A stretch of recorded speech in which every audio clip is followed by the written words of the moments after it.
ವೀಕ್ಷಕರೆಲ್ಲರಿಗೂ ನಮಸ್ಕಾರ. ನಾನು ರಾಧಾಕೃಷ್ಣ ಆನೆಗುಂಡಿ. ಕರಾವಳಿಯಲ್ಲಿ ಇದೀಗ ಯಕ್ಷಗಾನದ ಸಂಭ್ರಮ ಶುರುವಾಗಿದೆ. ಈ ಕೊರೋನಾ ಮಹಾಮಾರಿಯ ನಂತರದಲ್ಲಿ ಪೂರ್ಣ ರಾತ್ರಿ ನಡೆಯುತ್ತಿದ್ದ ಯಕ್ಷಗಾನವನ್ನು ಕಾಲಮಿತಿ ವ್ಯಾಪ್ತಿಗೆ ಒಳಪಡಿಸಲಾಗಿದೆ. ಪೂರ್ಣ ರಾತ್ರಿ ನಡೆಯುತ್ತಿದ್ದ ಯಕ್ಷಗಾನವನ್ನು ಕಾಲಮಿತಿ ವ್ಯಾಪ್ತಿಗೆ ಒಳಪಡಿಸುವ ಕಾರಣದಿಂದಾಗಿ ಸಾಕಷ್ಟು ಅನುಕೂಲಗಳಾಗಿವೆ ಅನ್ನುವಂಥದ್ದು ಕಲಾವಿದರ ಮಾತು. ಅಷ್ಟು ಮಾತ್ರವಲ್ಲದೆ ಪ್ರೇಕ್ಷಕರು ಕೂಡ ಇದಕ್ಕೆ ಫಿದಾ ಆಗಿದ್ದಾರೆ. ಒಂದು ಪ್ರಸಂಗವನ್ನು ಇಡೀ ರಾತ್ರಿ ನೋಡುವ ಬದಲಾಗಿ 4-5 ಗಂಟೆಗಳ ಕಾಲ ನಾವು ನೋಡಬಹುದಾಗಿದೆ ಅನ್ನುವಂಥದ್ದು ಪ್ರೇಕ್ಷಕರ ಅಭಿಪ್ರಾಯ. ಹಾಗಂತ ಪೂರ್ಣ ರಾತ್ರಿಯ ಯಕ್ಷಗಾನ ಬೇಡವೇ ಬೇಡ ಅನ್ನುವ ಮಂದಿ ಸಿಗೋದಿಲ್ಲ.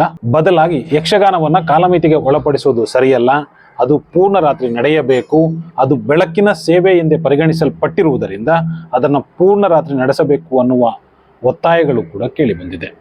ಆದರೆ ಹೀಗೆ ಒತ್ತಾಯ ಮಾಡುವವರ ಸಂಖ್ಯೆ ಕಡಿಮೆ ಇದೆ, ಕಾಲಮಿತಿಯ ಯಕ್ಷಗಾನ ಬೇಕು ಅನ್ನುವವರ ಸಂಖ್ಯೆ ದೊಡ್ಡದಾಗಿದೆ ಅನ್ನುವಂಥದ್ದು ಗಮನಾರ್ಹ. ಇದೀಗ ಈ ಚರ್ಚೆ ಮತ್ತೆ ಯಾಕೆ ಅಂದರೆ, ಕಟೀಲು ದುರ್ಗಾ ಪರಮೇಶ್ವರಿ ಕ್ಷೇತ್ರದ ಯಕ್ಷಗಾನ ಮೇಳ ಏನಿದೆಯೋ ಆ 6 ಮೇಳಗಳು ಪೂರ್ಣ ರಾತ್ರಿ ಯಕ್ಷಗಾನವನ್ನು ನಡೆಸಬಹುದು ಅನ್ನುವ ಸೂಚನೆಯನ್ನು ಹೈಕೋರ್ಟ್ ಕೊಟ್ಟಿದೆ.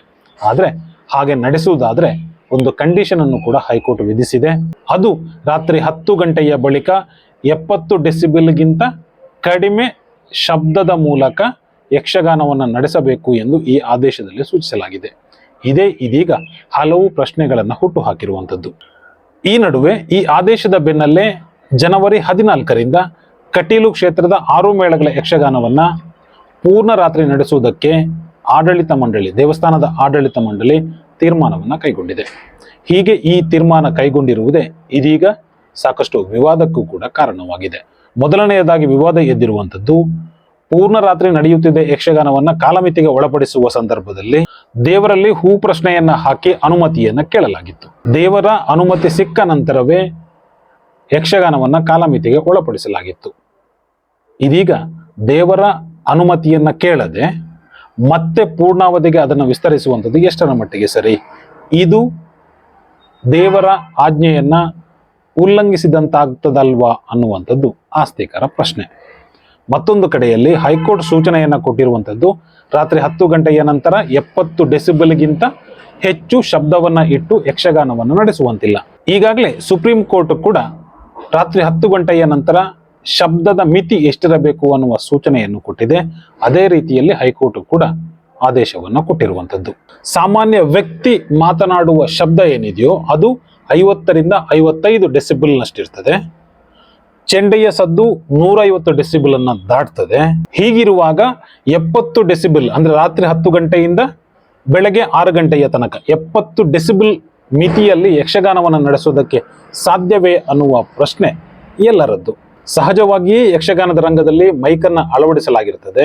ಈ ಮೈಕ್ನ ಸದ್ದು 70 ಡೆಸಿಬಲ್ ಅನ್ನ ದಾಟೋದ್ರಲ್ಲಿ ಯಾವುದೇ ಅನುಮಾನವಿಲ್ಲ. ಹೀಗಿರುವಾಗ ಹೈಕೋರ್ಟ್ ಆದೇಶದ ರೀತಿಯಲ್ಲಿ ಯಕ್ಷಗಾನವನ್ನ ಪೂರ್ಣ ರಾತ್ರಿ ನಡೆಸುವುದಕ್ಕೆ ಸಾಧ್ಯವೇ ಅನ್ನುವುದಕ್ಕೆ ಸಂಬಂಧಪಟ್ಟವರು ಉತ್ತರಿಸಬೇಕಾಗಿದೆ.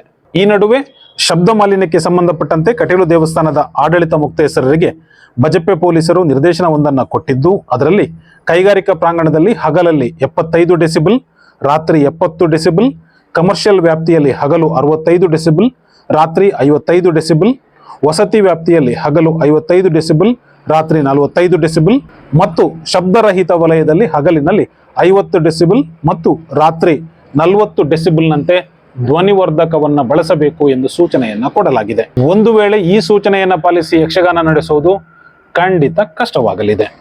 ಹಾಗಂತ ಕಾಲಮಿತಿಯಿಂದ ಪೂರ್ಣ ರಾತ್ರಿಗೆ ಯಕ್ಷಗಾನ ಏನು ವಿಸ್ತರಣೆಯಾಗ ಹೊರಟಿದೆಯೋ ಇದರ ವಿರುದ್ಧ ಮೇಳದ ಕಲಾವಿದರೇ ಅಪಸ್ವರವನ್ನು ಕೂಡ ಎತ್ತಿದ್ದಾರೆ. ಏಕಾಏಕಿಯಾಗಿ ಹೀಗೆ ನಿರ್ಧಾರವನ್ನು ಬದಲಾಯಿಸೋದು ಸರಿಯಲ್ಲ ಅನ್ನುವಂಥದ್ದು ಕಲಾವಿದರ ಮಾತು.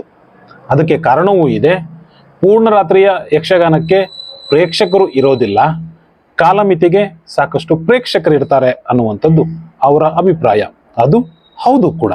ಈ ನಿಟ್ಟಿನಲ್ಲಿ ಮೇಳದ ಕಲಾವಿದರು ದೇವಸ್ಥಾನದ ಆಡಳಿತ ಮಂಡಳಿಯನ್ನ ಭೇಟಿಯಾಗಿ ಕಾಲಮಿತಿಯಿಂದ ಪೂರ್ಣ ರಾತ್ರಿಗೆ ವಿಸ್ತರಿಸುವ ನಿರ್ಧಾರವನ್ನು ಹಿಂಪಡೆಯಬೇಕು ಎಂದು ಮನವಿಯನ್ನು ಸಲ್ಲಿಸಿದ್ದಾರೆ. ಶೀಘ್ರದಲ್ಲೇ ಜಿಲ್ಲಾಧಿಕಾರಿಯನ್ನ ಭೇಟಿಯಾಗಲಿರುವಂತಹ ಕಲಾವಿದರು ಕಾಲಮಿತಿಯಲ್ಲೇ ಯಕ್ಷಗಾನವನ್ನು ಮುಂದುವರಿಸಲು ಸೂಚನೆ ನೀಡುವಂತೆ ಮನವಿಯನ್ನು ಕೂಡ ಮಾಡಲಿದ್ದಾರೆ. ಹಾಗಂತ ಯಕ್ಷಗಾನವನ್ನು ಪೂರ್ಣ ರಾತ್ರಿ ನಡೆಸಬೇಕು, ಕಾಲಮಿತಿ ನಡೆಸಬಾರದು ಎಂದು ಸಾಮಾಜಿಕ ಜಾಲತಾಣದಲ್ಲಿ ಬರೆದುಕೊಳ್ತಾರಲ್ಲ, ಅವರು ಯಾರೂ ಕೂಡ ಪೂರ್ಣ ರಾತ್ರಿ ಯಕ್ಷಗಾನವನ್ನು ನೋಡೋದಿಲ್ಲ. ಹೋಗ್ಲಿ ಬಿಡಿ, ವಾರದಲ್ಲಿ 4-5 ದಿನವಾದರೂ ಬಂದು ರಂಗಸ್ಥಳದ ಮುಂದೆ ಕುಳಿತಿರುತ್ತಾರೆಯೇ? ಖಂಡಿತ ಇಲ್ಲ. ಸಾಮಾಜಿಕ ಜಾಲತಾಣದಲ್ಲಿ ಮಾತ್ರ ಪೂರ್ಣ ರಾತ್ರಿ ಯಕ್ಷಗಾನ ನಡೆಯಬೇಕು ಎಂದು ಬರೆಯುತ್ತಾರೆ.